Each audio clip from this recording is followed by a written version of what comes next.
A paz do Senhor para os irmãos, nosso povo bom. Estamos mais uma vez aqui, eu, pastor José Souza, dando continuação àquele estudo especial, né, que nós já começamos aí há dois vídeos atrás, falando sobre escatologia. Nos dois vídeos que nós fizemos anteriormente, nós falamos sobre o estado intermediário dos mortos. E hoje nós vamos entrar em uma outra parte muito interessante da escatologia, que é sobre os sinais da vinda de Jesus. Este é um ponto muito importante também dentro da escatologia, porque a vinda de Jesus é, sem dúvida nenhuma, o acontecimento mais importante para os cristãos. A igreja, nós, na verdade, vivemos a expectativa da vinda de Jesus. É claro que quando a gente fala da vinda de Jesus, nós temos aí um detalhe importante a apresentar, que é a divisão por adventos. A vinda de Jesus, a segunda vinda de Jesus, ela está dividida em dois adventos muito importantes.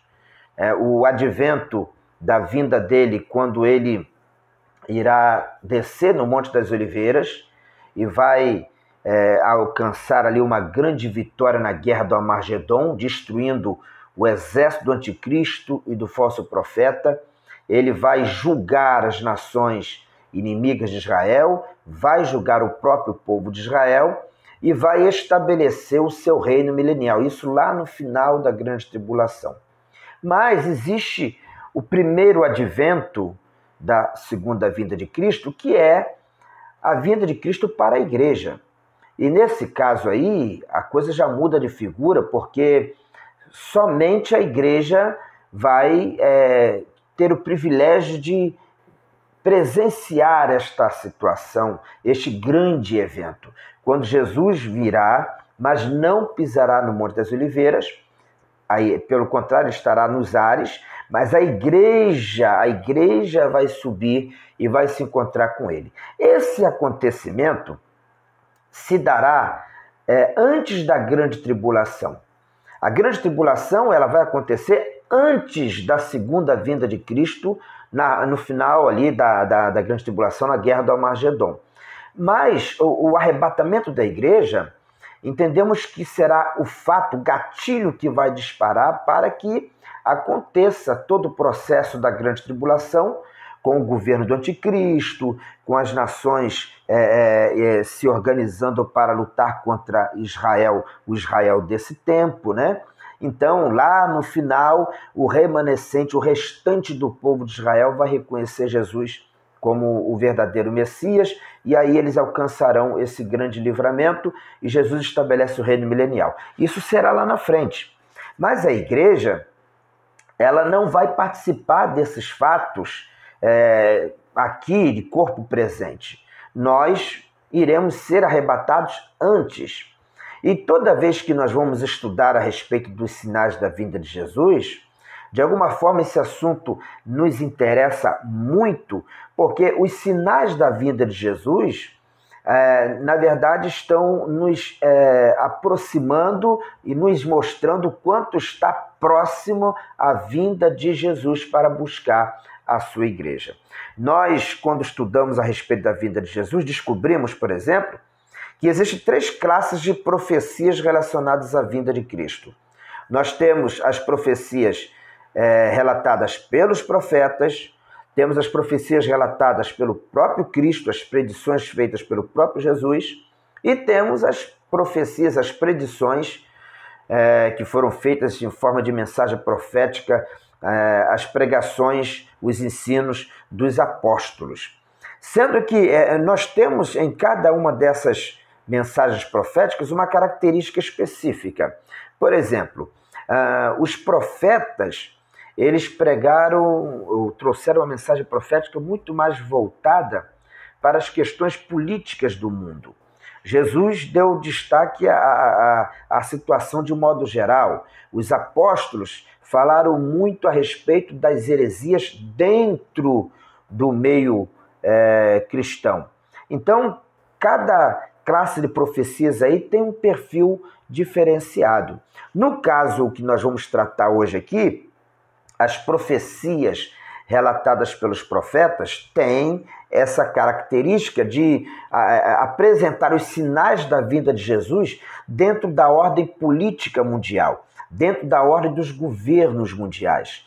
Quando a gente vai estudar lá o livro de Isaías, Ezequiel, o próprio livro de Jeremias também, em menor escala, as quantidades de profecias, e o livro de Daniel, que tem uma abundância de profecias a respeito dos últimos dias, esses profetas, principalmente, eles trazem uma profecia muito ligada à questão política e governamental, tanto de Israel como das nações também nesse tempo. Então eles falam, todos eles de alguma forma falam da vinda de Jesus, eles falam da vinda de Cristo para governar esse mundo, porque Jesus vai reinar politicamente, fisicamente neste mundo, né? Nós sabemos disso, isso vai acontecer no milênio, Jesus vai estabelecer o seu reino milenial, isso é um fato, uma realidade, mas nós sabemos que antes disso, nós temos aí o governo do anticristo que vai se estabelecer para tentar se antecipar, né, ao reino de Cristo, e temos aí um mundo que se prepara para se tornar, né, esse governo globalizado do anticristo, que posteriormente será destruído pelo governo milenial do Senhor Jesus. Então você vê que são muitas coisas que estão aí arroladas dentro desse processo, né? Voltando aqui à questão das profecias dos profetas, nós temos alguns fatos muito interessantes na Bíblia. No livro de Ezequiel, capítulo 37, vocês sabem que o capítulo 37 de Ezequiel traz aquela profecia dos ossos secos, né? E tem pessoas que não entendem a importância daquele texto para o momento que estamos vivendo.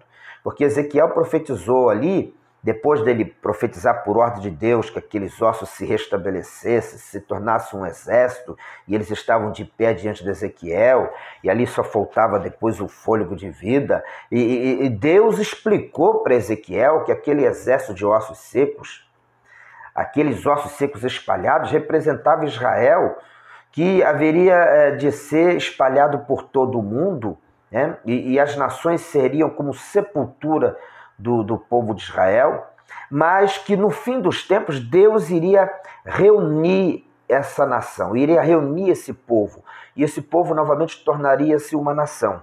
Lá em Ezequiel capítulo 37, a história, né, a visão dos ossos secos ali que Ezequiel teve, fala sobre esse assunto. E no versículo 12, Ezequiel nos traz o seguinte escrito aqui: portanto, profetiza e diz-lhes: assim diz o Senhor Jeová, eis que eu abrirei as vossas sepulturas, e vos farei sair das vossas sepulturas, ó povo meu, e vos trarei a terra de Israel. Observe que essa mensagem aqui ela é uma profecia dizendo que Israel iria ser reunido de todos os povos por onde estavam espalhados para se tornar uma nação. Isso aconteceu em 1948, exatamente no dia 14 de maio de 1948, quando Israel foi reconhecido pela ONU como uma nação independente, recebeu o direito de ser um Estado, né, de ser um país com um governo. E isso aconteceu exatamente no dia 14 de maio de 1948. É interessante você notar que Isaías, no capítulo 66, de versículo 8, na sua profecia, ele fala algo que naquela época, nos tempos de Isaías, era difícil imaginar como iria acontecer, mas hoje, depois de ter acontecido, a gente entende com clareza. Ele diz assim, ó: quem jamais ouviu tal coisa? Quem viu coisas semelhantes? Poder-se-ia nascer uma terra em um só dia? Nasceria uma nação de uma só vez? Mas Sião esteve de parto e já deu à luz seus filhos. Quando Israel foi reconhecido como nação no dia 14 de maio de 1948 pela ONU, ali se cumpriu essa profecia de Isaías. Porque em um dia, através da assinatura daqueles homens, ficou definido Israel como uma nação independente depois de quase 2000 anos espalhados pela face da terra, dentro do cumprimento da profecia de Ezequiel também. Então vocês vejam que nós podemos observar aqui que o maior sinal da proximidade da vinda de Jesus é Israel se tornar uma nação como ela hoje é, ali no Oriente Médio. Com toda a sua força, com toda a sua pujança, hoje Israel é uma nação forte e poderosa ali no Oriente Médio. E isso aconteceu porque, na verdade, faz parte de um processo de preparação do mundo para a grande tribulação e também para a chegada do reino de Cristo. Deu para vocês compreenderem? Agora, quando a gente vai ler ali o livro de Daniel, que também foi um profeta que muito profetizou a respeito dos sinais da vinda de Jesus dentro da política, no Daniel capítulo 2, versículo 41 e 42, aliás, até o 43, Daniel estava dando a Nabucodonosor a interpretação do seu sonho que ele teve, da estátua. Então Daniel diz aqui no capítulo 2, versículo 41 até o 43, ele fala assim: e quanto ao que viste dos pés e dos artelhos, em parte de barro e oleiro, barro de oleiro, e em parte de ferro, isso será um reino dividido, contudo, haverá nele haverá nele alguma coisa da firmeza do ferro, pois que viste o ferro misturado com barro de lodo, e como os artelhos eram em parte de ferro e em parte de barro, assim, por uma parte o reino será forte e por outra será frágil. Quanto ao que viste de ferro misturado com barro de lodo, misturar-se-ão com semente humana, mas não se ligarão um ao outro, assim como o ferro se não mistura com o barro. Ezequiel estava profetizando aqui, ou melhor, estava interpretando o sonho de Nabucodonosor, né? Mostrando aqui o último império que vai existir no mundo antes do reino de Cristo. Nós temos, dentro daquele sonho de Nabucodonosor, a estátua, ela tinha uma cabeça de ouro que representava o império de Nabucodonosor, o império babilônico. Os braços e o peito de prata que representavam o império Medo-Pérsia. Os lombos da estátua eram de bronze, representava o império grego. As pernas da estátua representavam o império romano. E os pés, com os 10 dedos, representam, na verdade, o último grande governo mundial que vai ser estabelecido no período da grande tribulação. Mas hoje nós já temos o surgimento desse sistema que é o mercado comum europeu. Na verdade, o mercado comum europeu começou com 10 países que assinaram um decreto em Roma, onde existiu o último império até então, né, o Império Romano, e lá eles assinaram um acordo para estabelecer o mercado comum europeu, que tem como finalidade unir a Europa economicamente, politicamente, claro, culturalmente também.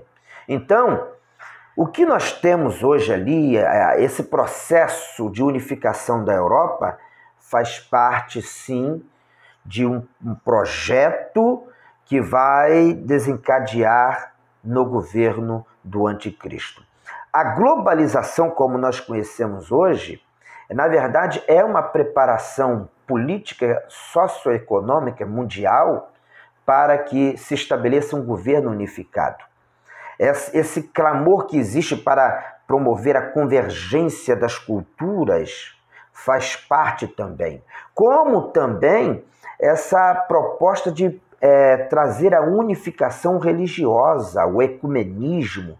Todo esse processo de unificação mundial, de alguma forma, está preparando o mundo para este momento que será o período do governo do anticristo, que será um governo mundial de uma influência total e absoluta sobre as nações mundiais. Deu para vocês compreenderem aqui?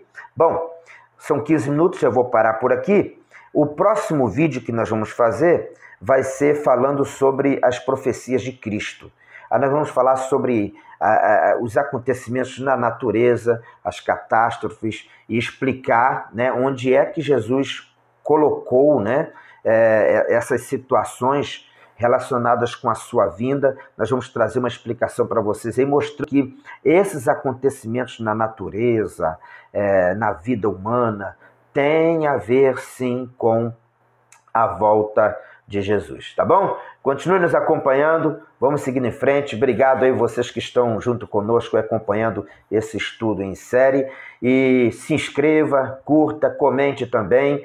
É claro que aqui a gente está fazendo vídeos curtos, não dá para a gente estender tanto o assunto, né? É só uma síntese, mas vocês ficam à vontade para colocar suas perguntas aí e a gente estará depois respondendo ou fazendo um vídeo para atender a todo mundo, será melhor ainda, né? Dentro das dúvidas que vocês tiverem sobre escatologia. Deus abençoe a todos, fiquem com Deus, muito obrigado. Deus continue abençoando a cada um de vocês.